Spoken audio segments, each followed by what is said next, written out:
passenger cars for a very short time. Eddie Hearn became national champion in 1923. Great race car driver. And here's the start. Here's the start of the races.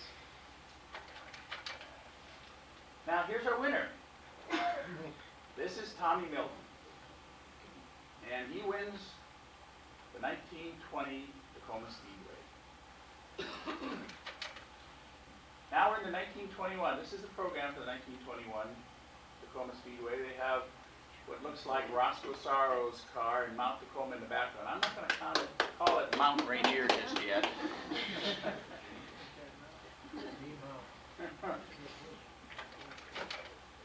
Okay, this is how big Tacoma was. Barney Oldfield, when he advertised anything with his Oldfield tires, he'd always say Victors at Indianapolis, Uniontown, and Tacoma.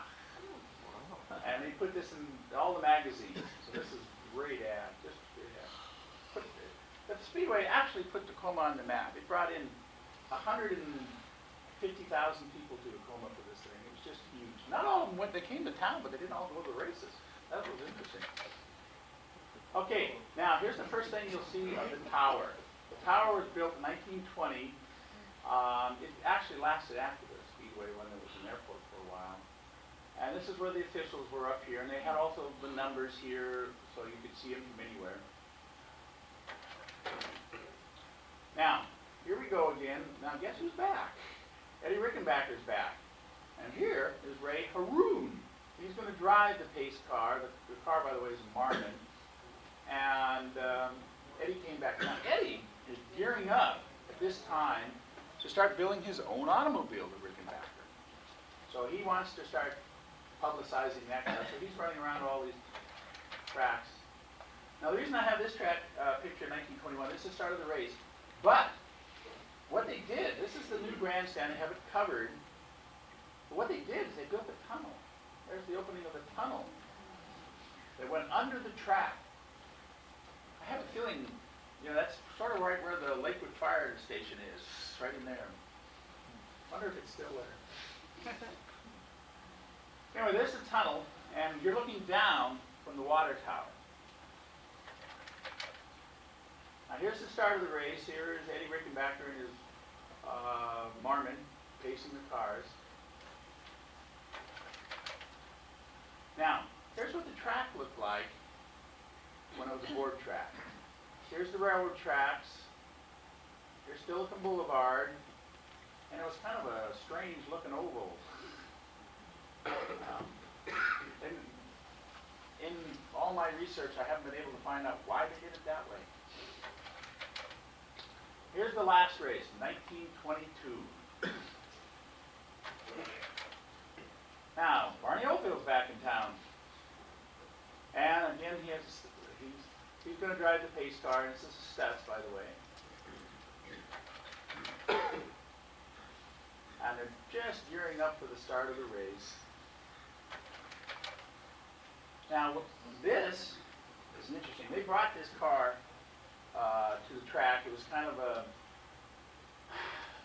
they had a race in 1922 of some of the really old cars that just went around a lap or two. This is a 999. This is, if you look at, there's a steering wheel. It looks like an unusual killer. This thing, it sticks up, you grab, and there's another one over here. You can't see it, it's got another radiator, and you kind of maneuver it going left and right. This is the car that he did the 60 miles an hour in, where he couldn't breathe. And so that car, the 999, survives. It actually survives to this day. I believe there's one of them in the Henry Ford Museum.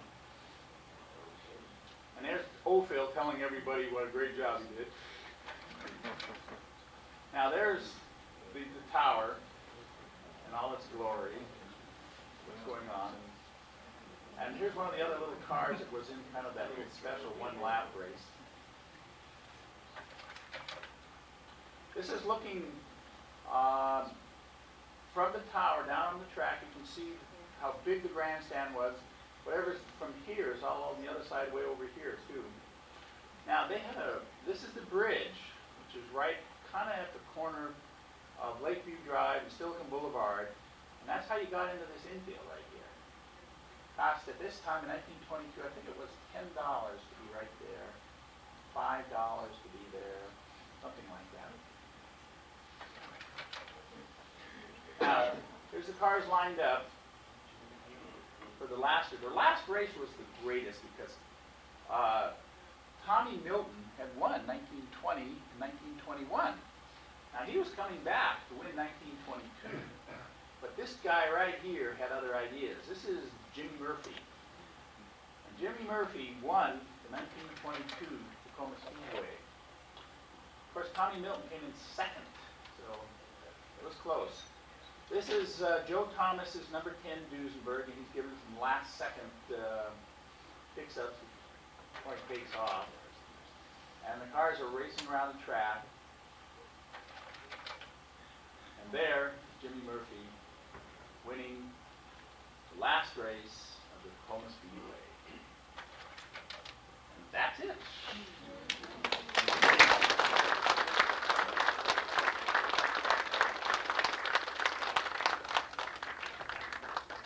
Now, I'm sure you have oodles and oodles of questions. Yes, that was the first question. Why did they close the Tacoma Speedway? They went broke. Now, what happened was that, first of all, in 1922, there was a slight depression in the U.S. Germany was having a big depression in 1922. But the U.S. was having a small one. And the gate receipts were down. And there's even some rumors that somebody kind of absconded with some of the gate receipts. So they were broke. There was just nothing else they could do. And so that was the end of one glorious race. Yeah. When you take a look at Lakewood today, do you see anything left over from the racetrack? I'd sure like to think so, and I keep looking like, yeah, that's probably where he was, but no. No, nothing there. All right. Yes. My papa drove me around that track on a Model T.